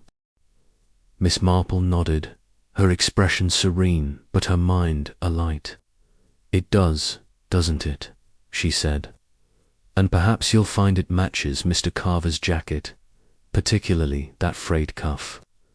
She gestured to Jim's sleeve, where the ragged edge was now unmistakable, a patch of fabric missing as if torn in haste. Jim's face paled further, his hands shoving deeper into his pockets, but the evidence was damning. Higgs, his notebook out again, scribbled furiously, his eyes flicking between Jim and the violin. "We'll need to take this to the station," he said, his voice firm, "and you, Carver, are coming with us." The workers erupted into whispers, their voices a mix of shock and vindication. Miss Marple, stepping back, watched as Higgs directed the constables to secure the violin and escort Jim to the door. Jim's protests grew weaker, his shoulders slumping as the weight of the evidence pressed down. "I didn't do it," he muttered, but his voice lacked conviction, and Miss Marple noted the resignation in his eyes, as if he knew the game was up. She thought of her nephew Raymond's tales of London thieves, how they often betrayed themselves through carelessness, dropped glove, a forgotten receipt. Jim's thread, she thought, was his undoing, a small thing that spoke louder than his denials. As the constables led Jim away, Miss Marple lingered, her thermos now empty but her purpose fulfilled. She approached Higgs, who was sealing the violin. "Case in a canvas bag for safekeeping. A fine piece of work, Constable," she said, her tone warm. "The violin is safe, and that's what matters." Higgs nodded, a rare smile breaking through his fatigue. "Couldn't have done it without your nudge, Miss Marple," he admitted. "That thread, how'd you spot it?" She smiled, her eyes twinkling. "Oh, I've a habit of noticing small things," she said. "They often tell the biggest stories." She left the hall, her steps slow as she crossed the green. The mist was lifting, the village coming alive with the news of the violin's recovery. She thought of Jim Carver, his bitterness and his opportunity, and how the stage's secrets. had been his ally until they betrayed him. She thought of the grey cloth, its match to his jacket confirmed by the thread in the hinge. She thought of Clara's whispered fears, Tommy's indignant protests, and Lord Ashby's theatrical dismay. The village would talk of this for weeks, she knew, each retelling embellishing the tale. But the truth was simpler. A man driven by resentment, undone by a single careless thread. As she neared her cottage, Miss Marple paused, her eyes on the green where the fair had stood. The violin was found, but the story was not yet complete. Jim's guilt seemed certain, but she wondered if his muttered words about getting what he deserved hid a deeper motive, one the village had yet to uncover. She thought of her friend Dolly Bantry, whose sharp tongue might coax out the final piece of the puzzle over tea. For now, though she was content to let Higgs take the credit, her role as the quiet observer intact. The search had ended, but the truth, she knew, was still unfolding, its threads waiting to be tied in the village's next chapter. Chapter 9. The confrontation. The afternoon sun cast a soft, dappled light through the high windows of the village hall in St. Mary Mead, where the air still carried the faint scent of sawdust from the dismantled stage. The hall, usually a place of parish meetings and amateur theatricals, had taken on a solemn air, as if it sensed the gravity of the gathering within. Miss Jane Marple stood quietly near the back, her hands clasped over her handbag, her felt hat tilted slightly against the glare. Her pale blue eyes, sharp and unyielding, surveyed the small assembly gathered before the empty stage. Lord Ashby, his portly frame rigid with indignation. Young Tommy Pierce, his freckled face pale but defiant. Clara Bell, her hands twisting nervously in her grey skirt. And a handful of villagers, their faces a mix of curiosity and unease. Constable Higgs, his notebook tucked away for once, stood at the centre, the recovered violin case resting on a table beside him, its polished leather a silent testament to the morning's discovery. Miss Marple had suggested this meeting, her note to Higgs proposing a quiet gathering to lay out the facts and quell the village's rampant gossip. The theft of Lord Ashby's rare violin had stirred St. Mary Mead into a frenzy, and the discovery of the instrument in Jim Carver's toolbox had only fanned the flames. Now, with Jim himself standing at the front, flanked by two young constables, his wiry frame tense and his sallow face set in a scowl, the moment of truth had arrived. Miss Marple, unnoticed by most, watched with the quiet intensity of a weaver inspecting her loom, her mind threading together the clues that had led to this point. The scuff marks near the stage's trapdoor, the coarse grey cloth on the microphone stand, the thread in the toolbox's hinge, and Jim's muttered words about getting what he deserved. Constable Higgs cleared his throat, his broad shoulders squared as he addressed the group. "We're here to sort out this business with the violin," he said, his voice firm but tinged with the weariness of a man unused to such dramas. "Found this morning in Mr. Carver's toolbox, hidden under his tools. We've got evidence threads, marks, and witnesses that point to him. I'll let Miss Marple explain, as she's had a hand in putting this together." The villagers turned, surprised to see the slight figure at the back, her presence so unassuming that many had overlooked her. Miss Marple stepped forward, her steps slow but steady, her face serene but her eyes alight with purpose. "Thank you, Constable," she said, her voice soft yet carrying in the quiet hall. "It's a simple matter, really, when one looks at the small things. They so often tell the story." She paused, her gaze sweeping over the assembly, lingering on Jim. whose hands were shoved deep into the pockets of his grey jacket, its frayed cuff now a glaring clue. The violin disappeared during the fair's ceremony. A moment of distraction when all eyes were on Lord Ashby and young Tommy.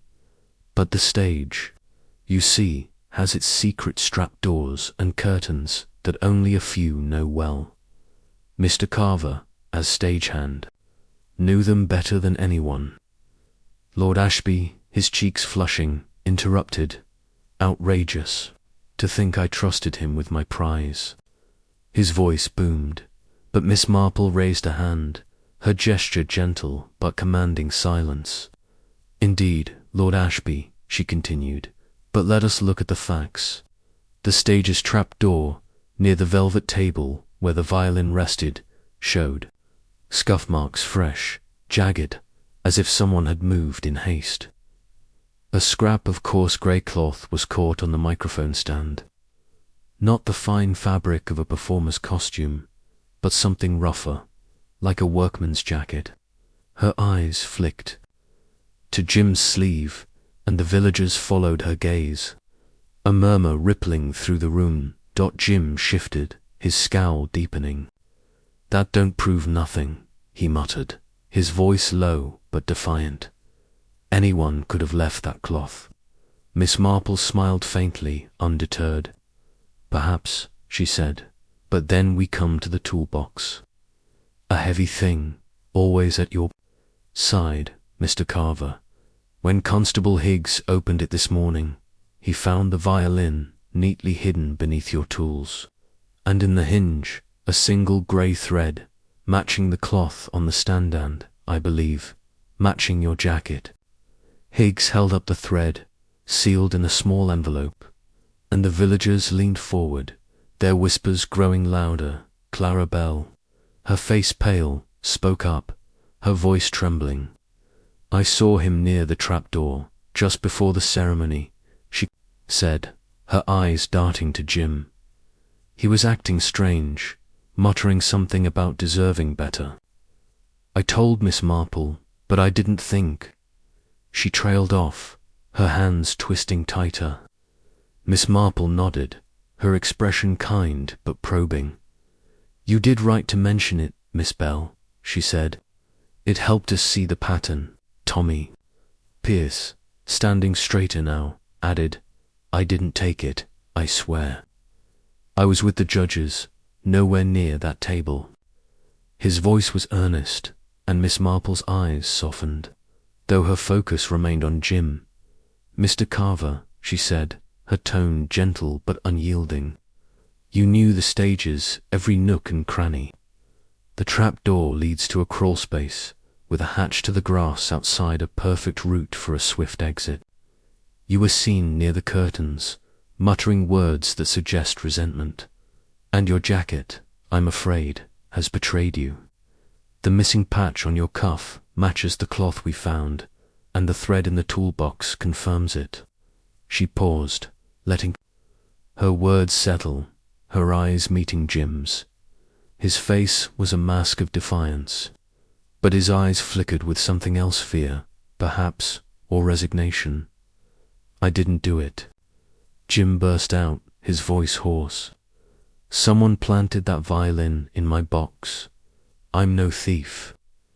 The villagers murmured, some shaking their heads, others nodding in agreement with Miss Marple's calm logic. Higgs stepped forward, his voice steady. You'll have a chance to explain at the station, Carver, he said, gesturing to the constables. But the evidence speaks for itself. Jim's shoulders slumped, his hands clenching, and Miss Marple noted the sweat on his brow, a sign of a man cornered not just by evidence but by his own conscience. She continued, her voice as measured, as if she were discussing a recipe for scones. I believe, Mr. Carver, that you saw the violin as a way out, a chance to escape a life that has disappointed you. You were once a musician, were you not? Lord Ashby mentioned it, and the village remembers. But your dreams faded, and the violin, so fine and valuable, must have seemed like a key to a new start. Perhaps you planned to sell it to a collective far from St. Mary Mead, but you were careless, leaving marks and threads that pointed to you. Her words were gentle, almost pitying, but they cut through the room like a blade. Lord Ashby, unable to contain himself, leaped to his feet. "A scoundrel," he thundered, his face crimson. "To think I let you near my stage. You've disgraced us all." The villagers nodded, their voices rising in a chorus of indignation. But Miss Marple raised her hand again, her authority quiet but undeniable. "Let us not judge too harshly," she said. "Resentment can drive even a good man to folly. Mr. Carver, I think, acted on impulse, believing he could outwit us all. But the stage, you see, keeps no secrets from those who look closely." Jim's defiance crumbled, his face crumpling as he sank onto a chair. "I didn't mean no harm," he mumbled, his voice barely audible. I wanted something better. I knew a man in London, said he'd pay good money for it. I wasn't going to keep it, just start over." His confession, halting and raw, silenced the room. Clara gasped, her hand flying to her mouth, while Tommy's eyes widened, relief flooding his face. Lord Ashby, for once, was speechless, his indignation giving way to a stunned silence. Higgs, his notebook out again, scribbled furiously, his face a mix of triumph and exhaustion. Miss Marple stepped back, her role in the confrontation complete. She thought of her nephew Raymond, whose tales of human frailty had taught her that greed and desperation often walked hand in hand. Jim's motive, she reflected, was not malice but a longing for what he had lost, a life where music, not ropes and pulleys, defined him. The violin, a symbol of his faded dreams, had been too tempting to resist. But his carelessness, those scuff marks, that thread had been his undoing. She recalled a similar case in her youth, when a gardener's stolen watch was found in a groundskeeper's shed, betrayed by a single blade of grass caught in a buckle. "Small things," she murmured to herself, "always the small things." Higgs, clearing his throat, addressed the assembly. "We'll take Mr. Carver to the station for questioning," he said, his voice firm. "The violin will be returned to Lord Ashby, and we'll put this matter to rest." He glanced at Miss Marple, a rare nod of gratitude in his eyes. "Thanks to Miss Marple's keen eye, we've got our man." The villagers murmured their approval, some casting admiring glances at the slight figure in the felt hat, though Miss Marple merely smiled, her humility as genuine as her insight. As the constables led Jim away, his head bowed, the hall emptied, the villagers spilling onto the green to spread the news. Miss Marple lingered, her eyes on the violin case, its contents now safe, but its journey a reminder of human frailty. She thought of Clara's nervous confessions, Tommy's vindication, and Lord Ashby's restored pride. The village would talk of this for months, each retelling adding a layer of drama, but Miss Marple cared only for the truth, now laid bare in the hall's quiet light. She stepped outside, the sun dipping toward the horizon, casting long shadows across the green. The confrontation had ended, but its echoes would linger, a cautionary tale of envy and opportunity. As she walked toward her cottage, her thoughts turned to the grey cloth, the trapdoor and the toolbox, each a thread in a tapestry now complete. "He thought he could hide," she murmured, "but the truth always finds a way." The village settled into its evening rhythm, and Miss Marple, her handbag swinging gently, felt the quiet satisfaction of a mystery resolved, its secrets no longer hidden in the stagehand's shadow. Chapter 10. The Resolution. The evening sky over St. Mary Mead was a soft tapestry of deepening blue, pricked with the first stars as the village settled into a quiet that seemed to exhale the tension of the past days. The theft of Lord Ashby's rare violin, a scandal that had set tongues wagging from the post office to the vicarage, had been resolved with Jim Carver's confession in the village hall, and the news had spread like wildfire through the narrow lanes. Miss Jane Marple, her felt hat exchanged for a shawl against the evening chill, walked slowly toward her cottage, her handbag swinging gently at her side. Her pale blue eyes, still sharp behind their spectacles, reflected a quiet satisfaction. Though her thoughts lingered on the small details that had unraveled the mystery, the scuff marks on the stage's trapdoor, the coarse grey thread in the toolbox's hinge, and the stage hand's muttered resentment that had betrayed his heart. The village hall, now empty save for a few forgotten chairs, stood as a silent witness to the morning's confrontation, where Miss Marple's careful reasoning had laid bare Jim Carver's guilt. The violin, its polished wood gleaming like a restored treasure, had been returned to Lord Ashby, who, true to his theatrical nature, had insisted on a second ceremony to present it to young Tommy Pierce, the rightful winner of the talent competition. The event, held that afternoon on the village green, had drawn a smaller but no less enthusiastic crowd, their applause a mix of relief and triumph. Miss Marple had watched from the sidelines, her presence as unobtrusive as ever, noting the flush of pride on Tommy's freckled face as he accepted the violin, his fingers trembling with awe at its delicate strings. Lord Ashby, his portly frame, resplendent in a fresh tweed suit, had delivered a speech laced with grandiloquent phrases about art and justice. Though Miss Marple suspected his true delight lay in the renewed spotlight, Clara Bell, her grey skirt replaced by a modest blue dress, had stood among the crowd, her nervous glances softened by a smile of genuine pleasure for Tommy. Even Mr. Grayson, the pompous music teacher, had managed a grudging nod of approval, though his muttered remarks about village incompetence suggested his pride remained intact. The village, for its part, had embraced the resolution with fervour, the gossip now turning from suspicion to admiration for the swift recovery of the violin. Miss Marple, however, found her thoughts drifting not to the ceremony but to the quieter moments that had led to the truth. As she reached her cottage, its rose-covered walls glowing faintly in the twilight, she paused to clip a wilted bloom, her mind retracing the threads of the case. The scuff marks had pointed to a hasty exit.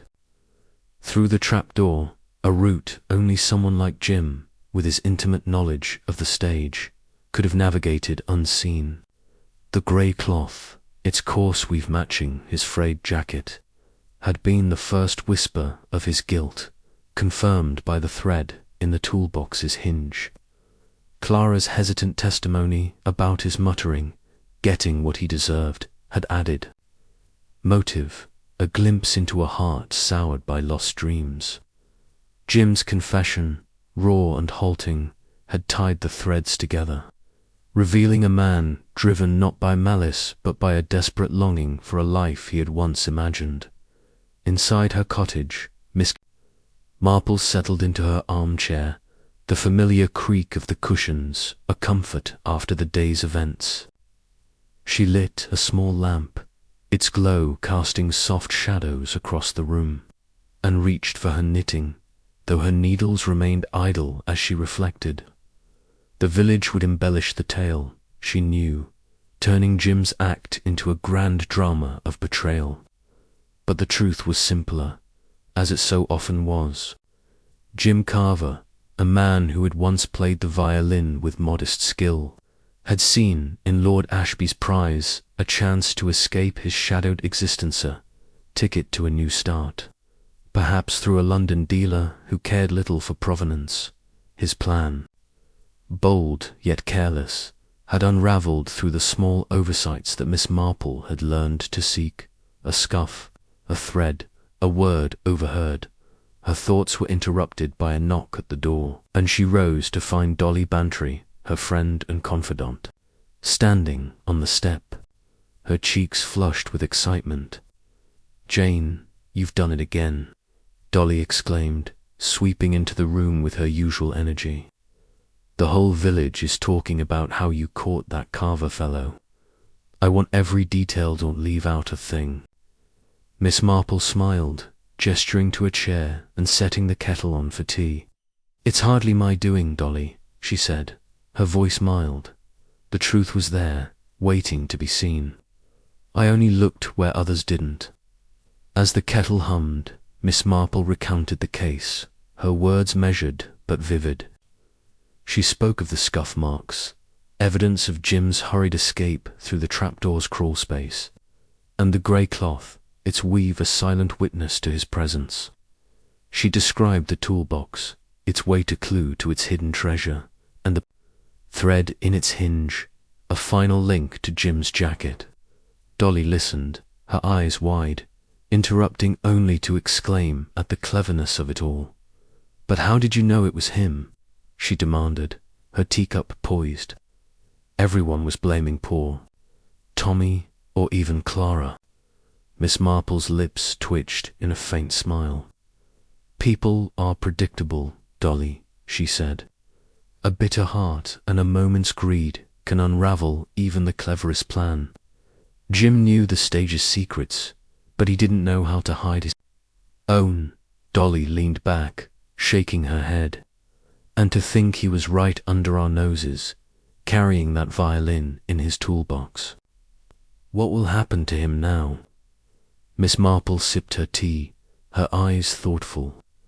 "Constable Higgs will take him to the station, I expect," she said. "He'll face charges, though I suspect his confession will soften the punishment. He's not a bad man, Dolly, just a disappointed one." She thought of Jim's slumped shoulders in the hall, his voice breaking as he spoke of a new start. Her heart, ever compassionate, felt a pang for him, though her mind remained clear. Justice, however gentle, must be served. The conversation turned to the villagers' reaction, and Dolly's eyes sparkled with gossip. "Mrs. Price is telling everyone she knew it was Jim all along," she said, laughing. "And Mr. Grayson's claiming he suspected the stage crew from the start, though I don't believe a word of it." Clara's relieved. Of course she was terrified she'd be blamed. "And Tommy, he's over the moon with that violin, though I hear he's nervous to play it. It's so fine." Miss Marple nodded, her thoughts drifting to the young fiddler, whose triumph had been overshadowed by suspicion but now restored. She hoped he would find joy in the instrument, its strings, a reminder of talent rewarded. As Dolly chattered on, Miss Marple's mind wandered to her own role in the affair. She had no official place in the investigation, yet her quiet observations had guided Higgs to the truth. She thought of her nephew Raymond, whose tales of London's underbelly had taught her the patterns of human folly, greed, envy, desperation, all betrayed by the smallest slips. The violin's recovery was a victory not just for justice, but for the village's harmony, its faith in itself restored.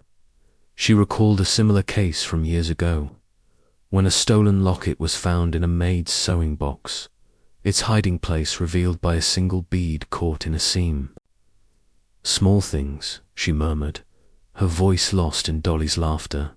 "Always the small things." Dolly, catching the words, tilted her head. "What's that, Jane?" she asked. Miss Marple smiled, setting her teacup down. "Oh, just thinking." Aloud, she said, "The world is full of small things, Dolly, and they tell the biggest stories if you know where to look." Dolly shook her head, her admiration tinged with exasperation. "You're a marvel, Jane," she said.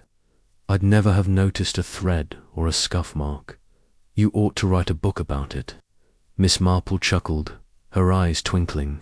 I prefer my knitting, dear, she said. It's quieter, and it keeps my hands busy while my mind works. As Dolly rose to leave, promising to spread the tale of Miss Marple's cleverness, the village outside grew still, the stars now bright. Above the green, Miss Marple saw her friend to the door, then returned to her armchair, the lamp's glow casting a warm circle around her. The violin was safe, Jim was in custody, and the village was at peace.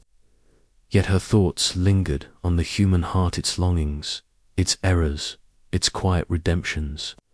She thought of Jim, whose dreams had led him astray, and of Tommy, whose dreams had been restored. She thought of the grey thread, a silent witness to a moment's folly, and of the stage, its secrets no match for her patient gaze. The kettle hissed softly, forgotten on the stove, and Miss Marple rose to turn it off, her movements slow but sure. The mystery was solved, its threads neatly tied. But she knew St. Mary Mead would soon offer another puzzle, another tangle of human nature to unravel. For now she was content to let the village bask in its triumph, her role as the quiet observer intact. As she settled back into her chair, her knitting resumed, the click of her needles a steady counterpoint to the night's silence. The vanishing violin was a memory now, a tale to be told over tea, but its lesson lingered in the smallest details. The truth always waited, patient and unyielding, for those who knew how to see it.